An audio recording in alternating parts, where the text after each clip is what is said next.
नमस्ते दोस्तों। आज के इस एक्सप्लेनर में हम एक बहुत ही दिलचस्प टॉपिक पर बात करने वाले हैं। देखिए, हम सब जानते हैं कि कोई भी गेम खेलना हो तो कुछ रूल्स तो चाहिए ही होते हैं, राइट? लेकिन जरा सोचिए, 140 करोड़ लोगों के इस विशाल देश को चलाने के नियम आखिर क्या हैं? आज हम भारतीय संविधान के कुछ सबसे महत्वपूर्ण अनुच्छेदों यानी आर्टिकल्स को डिकोड करेंगे। ये वो बुनियादी नियम हैं जो हमारे देश को चलाते हैं और हमें हमारे मौलिक अधिकार देते हैं। एक तरह से ना, ये पूरे देश का अल्टीमेट ब्लूप्रिंट है। तो चलिए, बिना टाइम वेस्ट किए सीधा मुद्दे पर आते हैं। आज की हमारी इस चर्चा का एजेंडा बहुत ही क्लियर है। हम शुरुआत करेंगे संविधान के एक बेसिक इंट्रोडक्शन से, फिर समझेंगे कि राज्य यानी स्टेट की असली परिभाषा क्या है। इसके बाद हम बात करेंगे हमारे सबसे अहम अधिकारों की, समानता का अधिकार, स्वतंत्रता का अधिकार और सबसे आखिर में जीवन का अधिकार। तो आइए सबसे पहले बात करते हैं संविधान के परिचय की। आखिर ये राष्ट्र का ब्लूप्रिंट है क्या? सिंपल शब्दों में कहें तो संविधान हमारे भारत का सर्वोच्च कानून है, यानी सुप्रीम लॉ। इसका सीधा सा मतलब यह है कि इस देश में कोई भी इंसान, कितनी भी बड़ी संस्था या कोई भी सरकार इस कानून से ऊपर बिल्कुल नहीं हो सकती। ये वो अल्टीमेट अथॉरिटी है जो भारत में रहने वाले हर एक इंसान के लिए बेसिक रूल्स तय करती है। देश में जो भी नए कानून बनते हैं ना, उन्हें हर हाल में इसी सुप्रीम लॉ के दायरे में ही रहना होता है। 26 जनवरी 1950। अब ये कोई आम तारीख तो है नहीं, ये इतिहास का वो गौरवशाली दिन है जब हमारी ये सुप्रीम रूल बुक पूरे देश में ऑफिशियली लागू हुई थी। और इसी ऐतिहासिक दिन से भारत पूरी तरह से एक गणतंत्र यानी रिपब्लिक बना। हर साल जो रिपब्लिक डे हम इतने जोश के साथ मनाते हैं ना, वो असल में इसी मोमेंट का सेलिब्रेशन है। और यहाँ एक बहुत ही माइंड ब्लोइंग फैक्ट है। भारत का ये जो कानूनी ढांचा है, ये पूरी दुनिया का सबसे बड़ा लिखित संविधान है। जी हाँ, दुनिया में सबसे बड़ा। इतने विशाल और अलग अलग कल्चर वाले देश को बिना किसी गड़बड़ी के चलाने के लिए इसे बहुत ही ज्यादा कुशलता और बारीकी से तैयार किया गया है। ये लिटरली अपने आप में एक बहुत बड़ी अचीवमेंट है। अब आगे बढ़ते हैं और बात करते हैं अनुच्छेद 12 की, जो तय करता है राज्य की परिभाषा।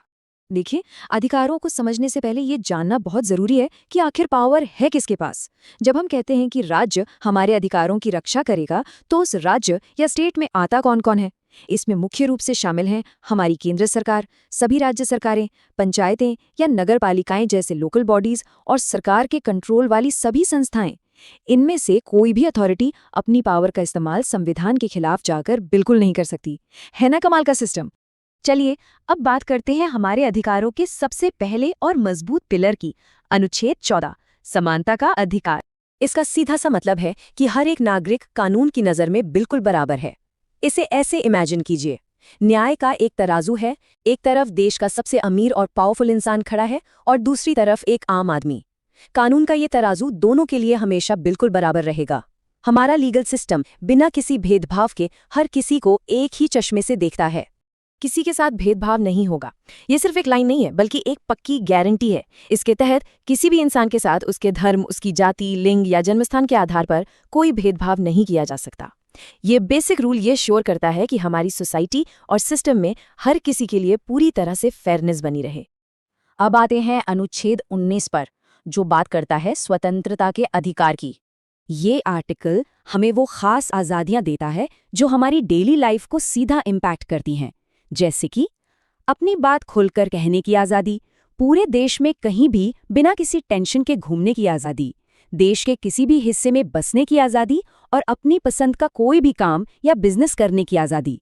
लिटरली यही वो अधिकार हैं जो हर इंसान को अपनी लाइफ में ग्रो करने की असली ताकत देते हैं। लेकिन रुकिए, यहाँ एक बहुत ही इंपॉर्टेंट कैच है। ये आज़ादियाँ अनलिमिटेड नहीं हैं। इन पर कुछ उचित सीमाएं यानी रीजनेबल लिमिट्स लागू होती हैं। इसका मतलब ये है कि आपके अधिकारों की वजह से किसी और का नुकसान या देश की सुरक्षा को कोई खतरा नहीं होना चाहिए। फॉर एग्जाम्पल, बोलने की आज़ादी का ये मतलब बिल्कुल नहीं है कि कोई कुछ भी भड़काऊ बात कह दे और समाज की शांति बिगाड़ दे। सोसाइटी में बैलेंस बनाए रखने के लिए ये लिमिट्स बहुत जरूरी हैं। और अब हम आते हैं सबसे इम्पोर्टेंट और फाइनल पिलर पर, अनुच्छेद 21, जीवन और व्यक्तिगत स्वतंत्रता का अधिकार। कोई भी व्यक्ति बिना कानूनी प्रक्रिया के अपने जीवन या स्वतंत्रता से वंचित नहीं किया जा सकता। जरा इस बात की गहराई को समझिए। ये हमारा सबसे बड़ा सेफ्टी नेट है। ये इंश्योर करता है कि कोई भी सरकार या पावरफुल अथॉरिटी अपनी मनमानी करके किसी की आज़ादी नहीं छीन सकती और ना ही किसी की जान को खतरे में डाल सकती है। अगर कुछ भी ऐसा करना हो तो एक प्रॉपर और फेयर कानूनी प्रोसेस को फॉलो करना ही पड़ेगा। No shortcuts. तो दोस्तों, आखिर में एक बहुत ही बड़ा सवाल उठता है।